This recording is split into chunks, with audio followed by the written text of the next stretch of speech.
Save किया था ना? मैं सिर्फ इसलिए गया था क्योंकि उसने मुझे कॉल किया, that's it. But listen तो. Save it for someone else. जिंदगी में सेव करना जरूरी है, मगर जब बात पैसों की हो, सिर्फ सेविंग से काम नहीं चलेगा। इक्विटी म्यूचुअल फंड्स में इन्वेस्ट कीजिए और अपने सेविंग्स को आगे बढ़ने का मौका दीजिए। Mutual fund investments are subject to market risks. Read all scheme-related documents carefully. You must be puzzled by our headline and tweet. Why are new BJP members not voting for their party? At the outset, let me clarify that I'm not saying that people are not voting for the BJP. I can't make such blanket statements. What I'm referring to here are the BJP's two membership drives. First one in 2015 and then 2019. In 2015, when it enrolled 11 crore members, BJP became the world's largest party, surpassing the Communist Party of China, which had 8.8 crore members then. 4 years later, in 2019, the BJP conducted another membership drive and said that its members have increased to 18 crores, 7 crores more than 2015. So when I was studying the election data of Himachal Pradesh and Gujarat and was trying to compare the party's performances over several elections, something struck me. When you look at the votes the BJP got in assembly elections in the states, they don't seem to match with the increase in the BJP's membership figures, as claimed, I would say. But before I get into these details, allow me to spend a couple of minutes about the Prime Minister's victory speech last Thursday. He made a valiant speech, asserting that growing public support for the BJP was a reflection of growing Jan Akrosh, or public anger, against nepotism and corruption. BJP was in Gujarat as also in Himachal Pradesh and the Delhi Municipal Corporation. It was unseated from power in Himachal Pradesh and MCD, of course. So, how did the results reflect growing public anger, as the PM said? I was a bit confused, but then I realized that it was, as usual, PM Modi's way of shielding his colleagues, especially National BJP President JP Nadda, in this case, on whose home turf the BJP lost. Nadda's tenure ends next month and he is expected to get an extension. That's what most BJP leaders tell us.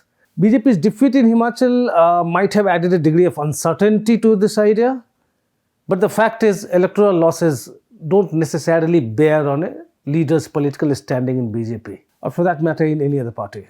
In 2017, veteran BJP leader and then chief ministerial candidate in Himachal, Prem Kumar Dhumal, lost the election and had to go out of the chief ministerial race. In 2022, however, Uttarakhand Chief Minister Pushkar Singh Dhami, an incumbent CM, lost the election but was made the chief minister again. That's why I'm saying loss in his home state may not necessarily determine JP Nadda's political future. It's not accountability but loyalty that matters in BJP and in Congress and in all other parties nowadays. Nadda's loyalty to PM Modi and Home Minister Amit Shah is unquestionable. On Thursday, Modi bounced on the party president's argument that there was less than 1% difference between BJP and Congress vote shares in Himachal. Modi said that this narrow difference showed that the people wanted to vote for the party. Prime Minister Modi would know the fallacy of this argument, of course. The fact is that BJP's vote share came down by around 6 percentage points this year, down to 43%.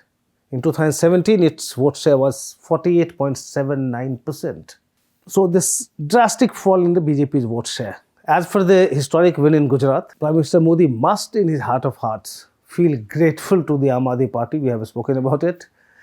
If not for the AAP eating into the anti-incumbency votes, Congress would have got 33 more seats and BJP that much less, bringing it down to 123. Had the Congress contested seriously, the gap could have been narrower. Modi must therefore be all the more grateful to Rahul Gandhi. Long before Gandhi detached himself from politics and went on the Bharat Jodo Yatra, he had virtually ensured that the patidars also detached themselves from the Congress. Congress party insiders tell me that, this influential patidar leader and chairman of Khodaldham Trust, Naresh Patel, he had come to Delhi to meet the Congress leader, Rahul Gandhi.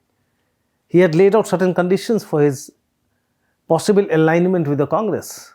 Gandhi made Patel wait for half an hour before showing up. He heard Patel silently, then got up with an okay and left. Patel never heard from him again. And that's how Rahul Gandhi treated him, and I'm told that Patel was very upset about this. Anyway, weeks later, in October 2022, the Patidar leader called on Prime Minister Modi, and the rest is history. But these things aside, BJP's 7th consecutive victory in Gujarat Assembly elections is worth celebrating. It was a testimony to Modi's invincibility in his own state. Anyway, and in the Lok Sabha election, of course, as of today.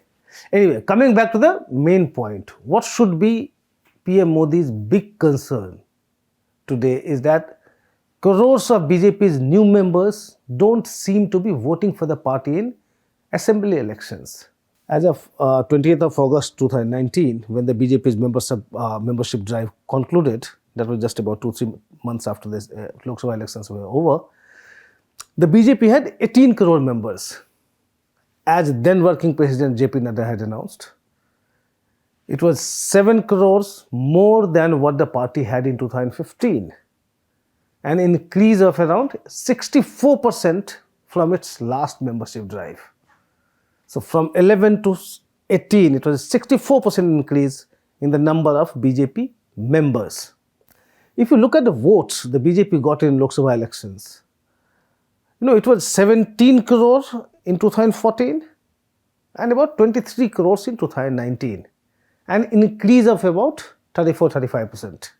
Now come to the BJP's membership figures. Between April 2015 and August 2019, when the two membership drives were conducted, the party said it registered an increase of 64% votes, from 11 crores to 18 crores. Now one can assume that if someone has become a member of the BJP, he or she would surely vote for the party. So maybe some of these new members, stayed away from polling booths, or maybe more people became BJP members after Modi got a renewed mandate in May 2019, because the membership happened three months later. Because I'm just trying to compare. So BJP gets from 17 crores in 2018 to 23 crores in 2019. And around the same period from 2015 to 2019, saying the BJP's membership goes up by 64%. Somehow they don't square. If you look at the number increase in the BJP's votes during that period and the increase in the BJP's members, if you compare the percentage increases. Anyway, it's the same trend in the in the assembly elections also. Look at the Himachal Pradesh assembly polls for instance. In the 2017 election, BJP secured roughly 18 lakh votes in Himachal Pradesh, which went up to 27 lakhs in 2019 Lok Sabha election. But it came down to just 18 lakhs in 2022 elections. In Gujarat, BJP got 1.67 crore votes this time, 20 lakh more than 2017 assembly polls. But again, these 20 lakh additional votes does not reflect the 64% increase in the BJP's membership nationally. Prima facie, you may say that it looks like, it's hair splitting, because there cannot be a uniform increase in membership and votes in every state. It is possible that the 64% increase in BJP's members might have come from a much bigger boost in certain states and relatively below par enrollment in some other states. Let's therefore look at some other BJP-dominated states where one can safely assume that the party could have enrolled more members.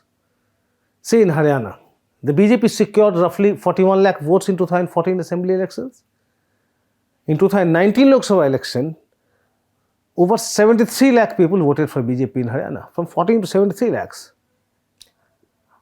In the 2019 assembly polls, however, BJP's vote share came to around 46 lakhs in Haryana, down from 73 lakhs. It's a drastic fall. which is not in sync with the 64% overall increase in the party's membership nationally. So where did the registered BJP members go in Haryana? We don't know. BJP voters figures in Jharkhand again throw up similar questions. 43 lakhs in the 2014 assembly polls, 76 lakhs in 2019, and then down to 50 lakhs in the assembly polls the same year. Look at Delhi voters. It's all written right in front of me. So I can tell you, if you look at the BJP's Delhi votes, they raise a similar question.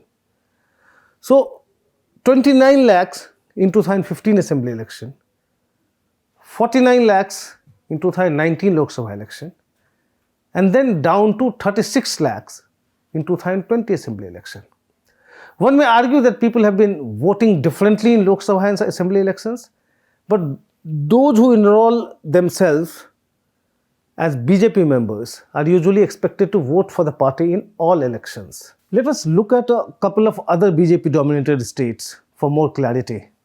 In UP, BJP secured 3.43 crore votes in 2014 Lok Sabha election. It was almost the same in 2017 assembly election. Then in 2019 Lok Sabha election, the BJP's votes in UP went up to 4.28 crore. But it came down to 3.80 crore in the last assembly election. One would expect that UP will enroll more BJP members than most other states.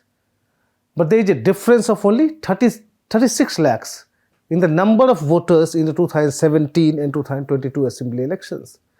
The 64% increase in BJP membership nationally does not really get reflected in UP either. So where exactly did the BJP have this windfall in the number of members in 2019? Which states? I have looked at BJP's voter figures in at least a dozen states, and the numbers don't really square with 64% increase in membership. They are far, far less. Let me give you another example. In Uttarakhand, 23.19 lakh people voted for BJP in 2017 assembly elections. In 2022, it stood at 23.84 lakh, just 65,000 more than the last election. How did it square with a 64% increase in membership? Where have these new BJP members gone?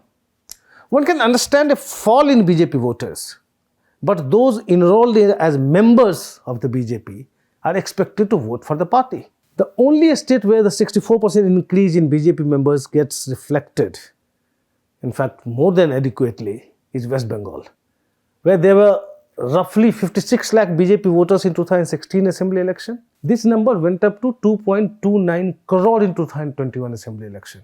But this steep rise in the BJP's votes in one state can't explain the shortfalls in other states. And I'm talking in the context of the 64% increase in the party's membership. One doesn't have access to a state-wise or assembly-wise data of BJP members in 2015 and 2019 to match them with voters' figures. And I would have loved to get it from the BJP, but the party has been extremely secretive about this data. But given reverse shares and below par performance in assembly elections in several states, Prime Minister Modi may now want to ask Amit Shah to match up these numbers. After all, so many members of the world's largest party who are supposed to be ideologically committed can't be doing the vanishing act in assembly elections. BJP needs what I call these paper tigers to show up and get counted in elections. That is, if they all exist. That's all from me in this episode of Politically Correct. Thanks for watching.